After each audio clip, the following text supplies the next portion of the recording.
Hello dosto. So in this series of dynamic programming, today we are going to start our very first lecture of introduction, which is what is dynamic programming.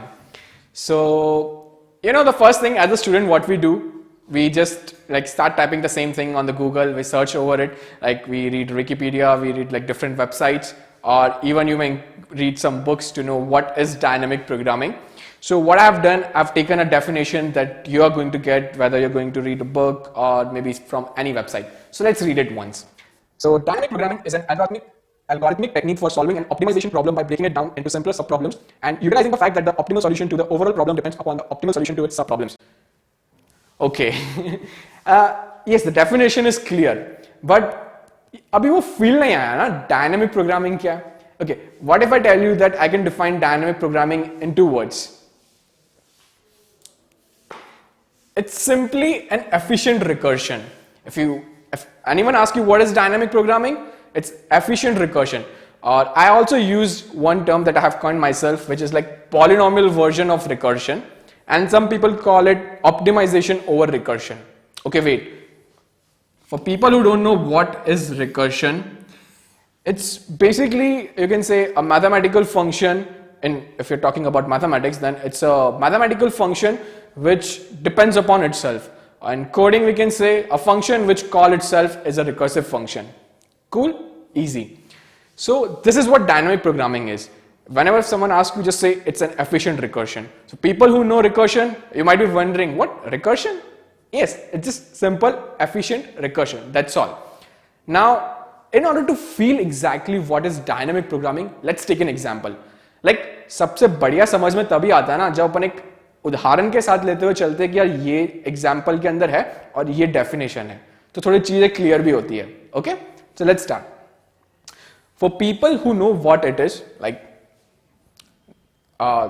this number, the sequence that you are seeing right now.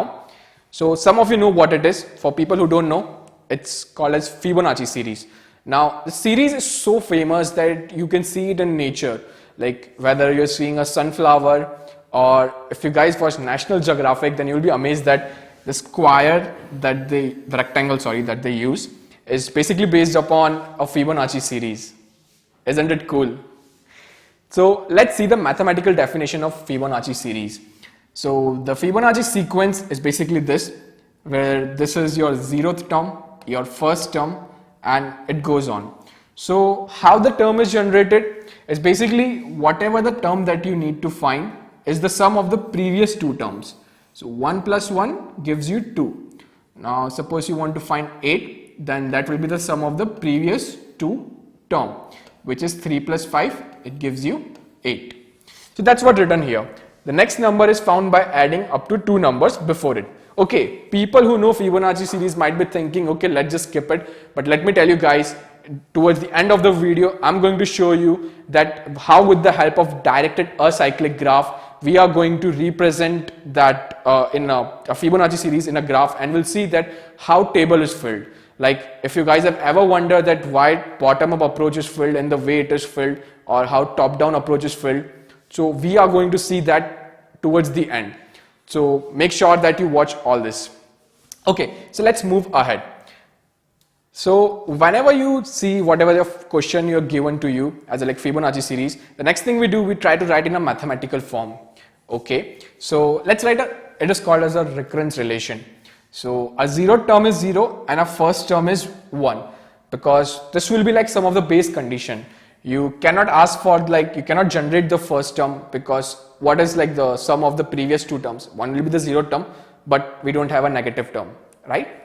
So in order to find the nth term, what you do, you basically, that's what the definition say, the nth term is the sum of the previous 2 term. Okay, if it's looking odd to you, then let me tell you, it's the same, we used to write f of x, and guys, if you guys, in your 10th or maybe I guess in 8th, there was function relation chapter or something like that. So in which we used to see that a function is related to, x square plus x, or something like that. Anything, I mean. So it's basically the same thing. Whatever I've written here, fib of n.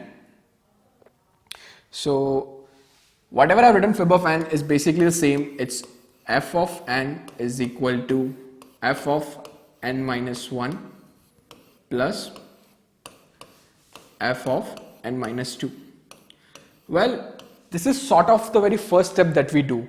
Whatever the question has given us, we convert that into a mathematical formula, okay, which is our recurrence relation. So I've converted the question into fib of n is equal to fib of n minus 1 plus f of n minus 2. Now let's code this formula that we have written here. So let's code this formula. Friends, I'm going to use C++ language. If you want, you can use any language. So before writing our code, let's see a basic structure of any recursive function. So a recursive function basically consists of a base condition. So a base condition is something which is going to make your recursive function to halt, because it will, if it keep calling itself, then there will be like infinite number of calls. So these are those conditions which basically, which when becomes false, your recursive function stop calling itself. Okay. The next thing what we do, we write our recurrence relation. So our recurrence relation is the relation of that function with itself. So here in dynamic programming, we'll call it as a selection diagram. So whatever we are going to get from a selection diagram, we are going to code it here. So the last thing is we return whatever the answer we get. तो काफी simple है, इसको comment कर देते हैं.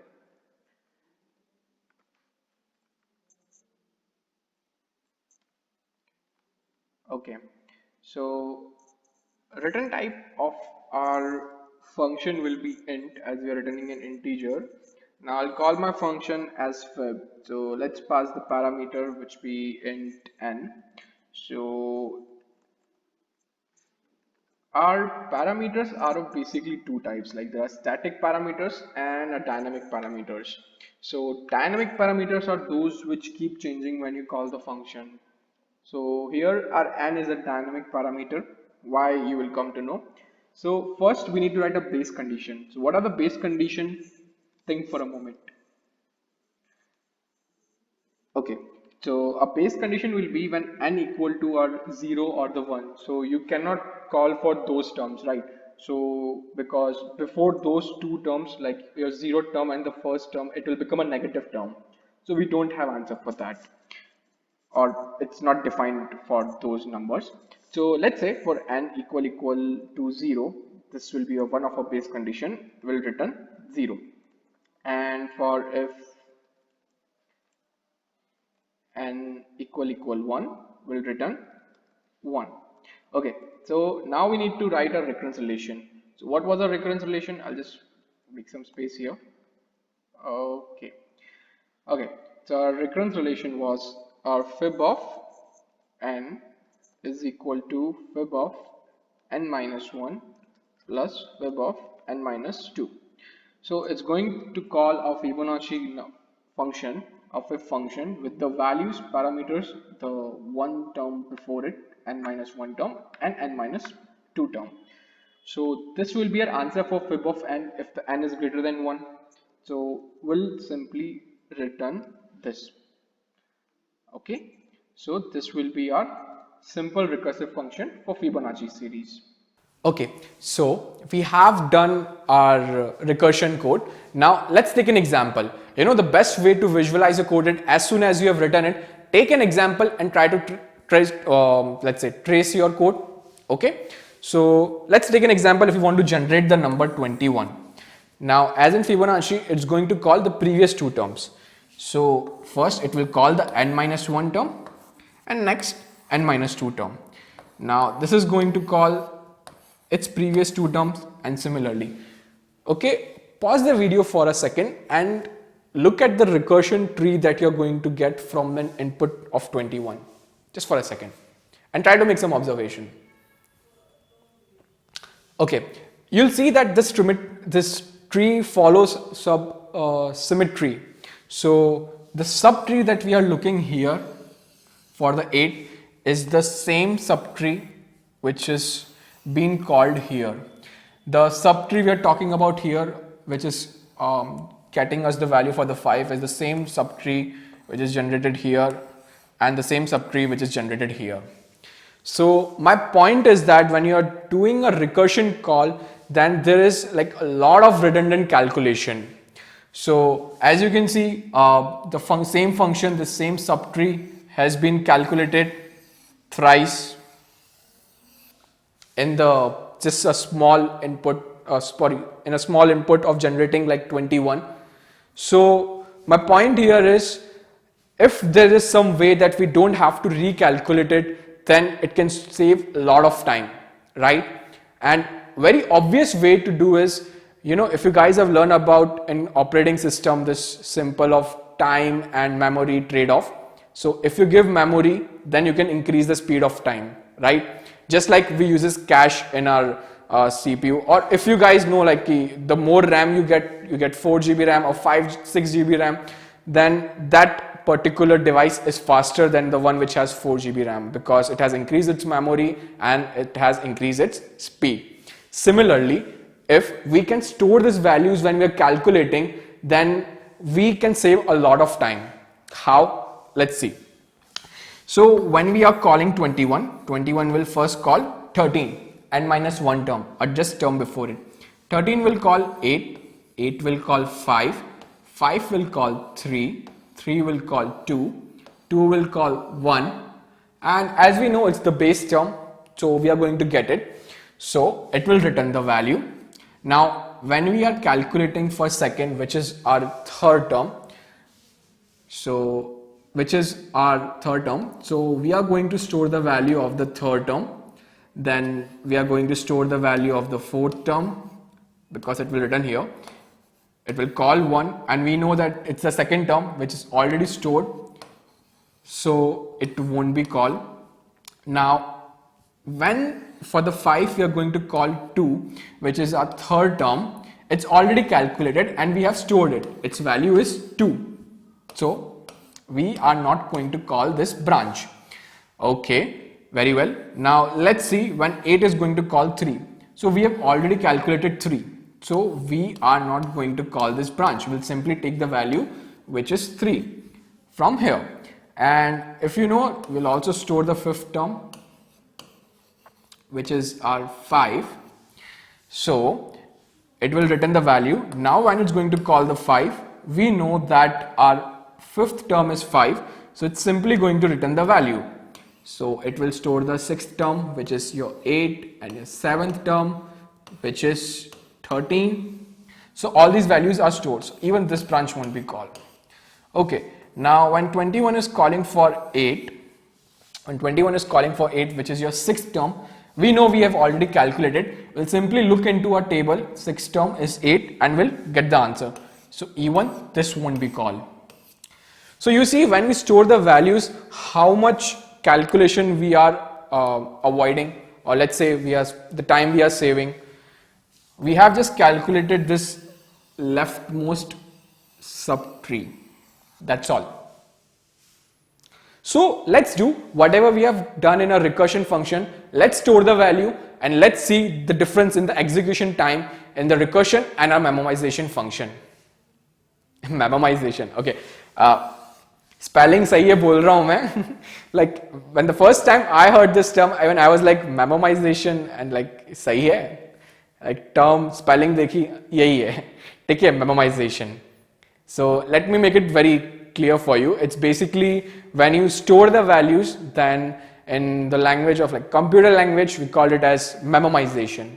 So we have written a recursion function. Now we are storing the values. So that will be called as memoization. Okay, let's do it. So दोस्तों, ये था अपना recursive function. Now what we have to do, we have to just store the values. So in order to store the values, we need to define an array in which we can store it. Okay, so let's define an array. Okay, the first thing, how to decide what will be the dimension of the array. So here I'm using in 1D array. So the dimension is found by checking the dynamic parameters of a function. So here our dynamic parameter is n. Okay, why is that? Well, I'll take a very straightforward analogy. Now suppose in a 2D geometry you want to find out any point, like you want to store the value of any point. So what you will do, you will store the coordinates which define that point. What are those? X and Y. Now if you move to other point, only those two things will be changed, right? Your parameters will be changed from x1 to x2, y1 to y2. So in order to find any point, what you do, you store those parameters. So you store x and y values, right? So dynamic parameters are those parameters which basically defines the state of your function, with the help of which you can define that yes, what this function is called is different from the other function. Just like your x and y points define that this point is different from any other point. Okay, so here we just have single n parameter, and as you can see, we are calling with different values n-1, n-2, and it will keep on decreasing. So it's a dynamic parameter, and the number of dynamic parameter defines the dimension of your array that you're going to store. Okay. Okay, now suppose you want to, in C++, if you want to initialize your array, so you can use a function memset. The first thing is basically you just need to initialize your global array. So the parameters for memset is the name of the array that you want to initialize, the value we want to initialize 0, and the size of the chunk of memory that you want to initialize, so it will be dp of 0 into 1000. Okay, now we want to store the value. So where is our answer? So this is our answer, fib of n-1 plus fib of n-2. So we need to store it. So what I'll do, I'll just simply write dp of n is equal to fib of n-1, n-2. That's it? No, I mean अगर तुमने अभी सिर्फ store करा है, अब तुम्हें उसको use भी तो करना है. I mean, what good it's going to give you if you're just storing the values and you're not using it. Okay, so what we need to do, we need to check that whether we have already calculated that particular value or not before calling this number, or sorry, before calling this nth term. So we need to check whether we have already calculated it or not. So let's say, I mean, we'll just check with the value if dp of n. Now if it is not equal to 0, that means we have already calculated it, and if it's equal to 0, then that means that we haven't calculated it yet. So just in case if we have already calculated, we'll just simply return the value that we have calculated, so that we don't need to recalculate it. Now as you can see, it's very easy to convert the recursive or normal recursion to memoized recursion. It's just whenever you're returning an answer, you need to store it, and before calling the function, you need to check whether you have already calculated that particular state of parameters or not for that function. If yes, then return the value that you have already calculated. Cool? Okay, let's move forward. Okay guys, so we have coded our memoization. Now we have increased our time, there's no doubt in that. Like if you want, you can compare the execution time of both the recursion and the memoization, but still there is a problem. Like there is a reason why people went to this, you know, table approach. जो तुम देखते हो तुम्हारे friends को कि बस वो शुरू हो जाता है table बनाते हुए, तो table कहाँ से बनी और क्या हुआ, उससे पहले देखते हैं यार memoization में क्या गड़बड़ है. Like what's the problem in memoization? So you know, whenever a function is called, so in your memory, in your stack memory basically, the state of that function, let's say for any function f, we want to find the 8th term, then when you're going to call the previous two terms, so it's going to save the parameters for f of 8 and the state whatever it's in it before calling the 7th and the 6th term, and likewise it's just going to occupy some space in the memory in a recursion function. So when you use a very large input, then it takes a lot of memory in saving the state of that function, which leads to a problem called Stackoverflow. Website भी है, ठीक है, मैं भी बहुत use करता हूँ. So what happens in Stackoverflow is just it occupies your memory, and just like this is the main reason why people, you know, then switch to from recursion to an iterative one, because they don't want their memory to occupy. It's very important to save the memory also. In memoization, we save the time. Now it's time to save memory also. So what we do, we convert our recursion function into a iterative solution. And you will see that that's something we call as dynamic programming, and that's how we came. But before that, let's try to visualize that how people come with an idea of this table approach or something like that. So we'll do it with the help of directed acyclic graph. For people who don't know directed acyclic graph, you don't need to worry. बहुत ही simple है. Like if you have like some points, your points in maybe any geometry. So I'll just call one of the points as A and the other point as B. Now, if those points are connected to each other with a directed vector, you can say, or a direction, so which basically signifies that you can go from A to B, but you cannot come to A from B. So it's just like one-way road. It's not a two-way road. So such type of graph are called as directed. As you can see, there is a direction which is involved. Acyclic, so there shouldn't be any cycle. So it shouldn't be like if you can go from A to B, then you're coming back from B to A. So that will create a cycle. So there shouldn't be any cycle, and yes, it's a graph. So this is what a directed acyclic graph is. So suppose, let's take example, say we want to find sixth term. Okay, so we want to find the sixth term. We don't know what is the sixth term of Fibonacci series. Okay, so before that we need to calculate our fifth term. So this signifies the arrow that the calculation of this point is, in order to calculate this point, you need to first calculate this point. So we need to calculate the fifth point and we need to calculate the fourth term. Now, in order to calculate the fifth term, as we even don't know our fifth term, we need to calculate our fourth term and we need to calculate our third term. Similarly, for the fourth term, I mean, like, there is no magic. As you will see, like, even for the fourth term, you need to calculate the third term first, and n minus 2 will be your second term. So you need to calculate this also. For third term, you need to calculate the second term first and the first term. And for second term, your first term and your zeroth term. Okay, now we know our zeroth term is 0 and our first term is 1. So let's try to make an observation here. Like, all these points, no matter from where you start, are always going to point in this direction. That means these are the points which need to be calculated first, and followed by, once, like, suppose these 2 points are calculated, then we are going to calculate our second point. So second point depends upon, I'll just change the color of my pen. Okay, so as you can see, the second point depends upon the first and the zeroth term. So 0 plus 1 is 1.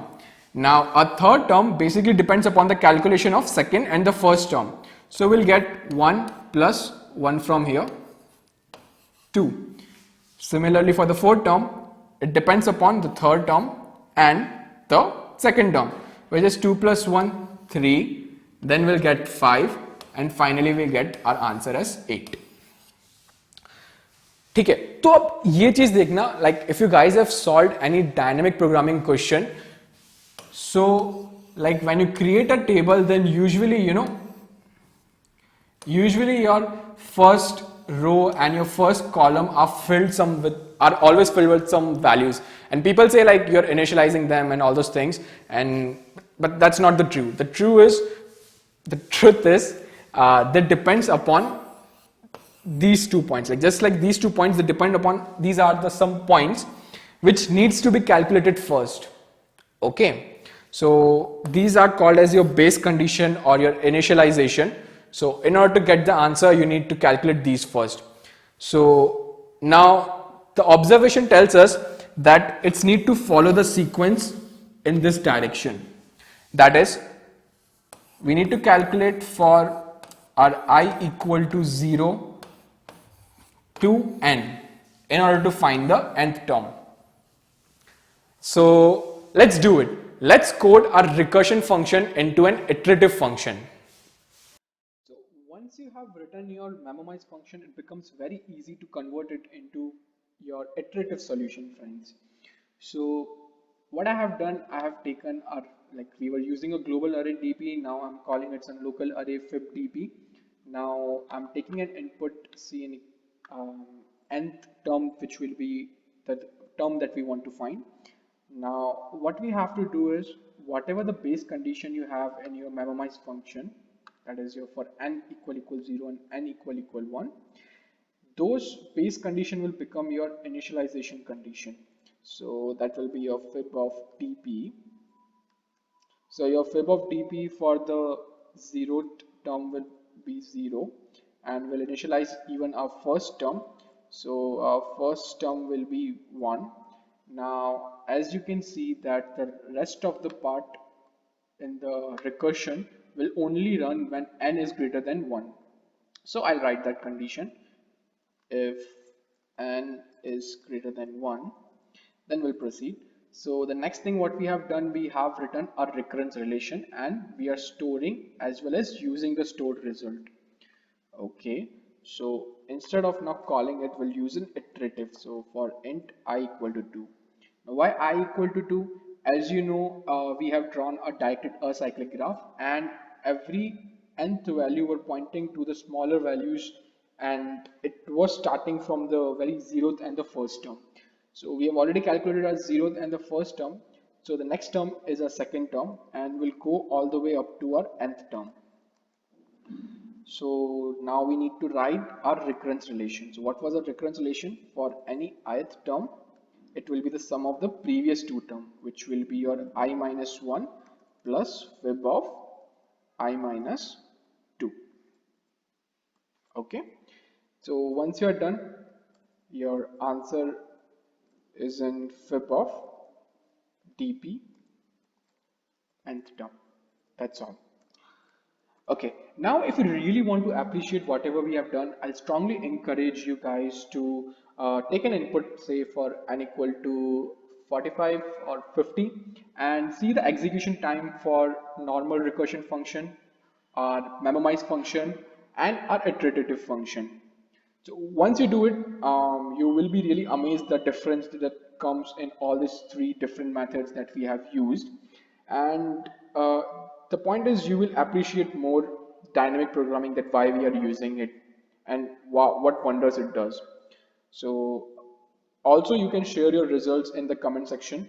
You can write the language that you were using and the execution time you got for all those three functions. Okay friends, so I hope now you have got a feeling what is dynamic programming.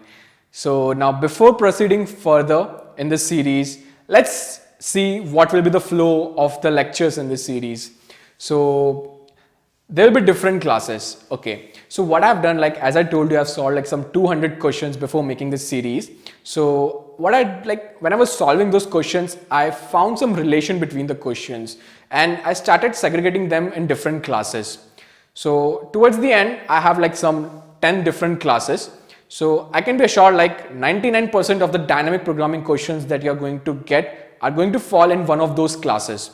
So in those classes, like there will be one template question, you know, just like in any object oriented programming, we have a class and then we create object from that template. Okay. So just like there will be a template question. If you solve the template question, then I'm going to tell you about like some dozens of questions, some 10, 12 questions, how those questions are related to that one single question. So what will happen is, like instead of solving some 150 to 200 questions, you're going to solve like some 10 questions and you will get a good idea like how those 150 and 200 questions are solved. And yes, definitely like 99% of those questions are going to fall in one of these classes. Now the thing is, there will be like a class 0. So class 0, it means like it won't be related to any particular class. You can consider it as like a parent class. I mean, those are the concepts which you can use in any of those classes. Okay.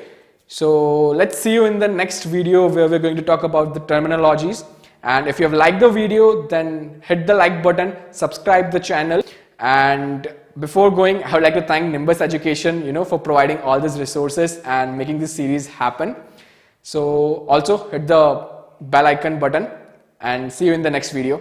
Bye friends.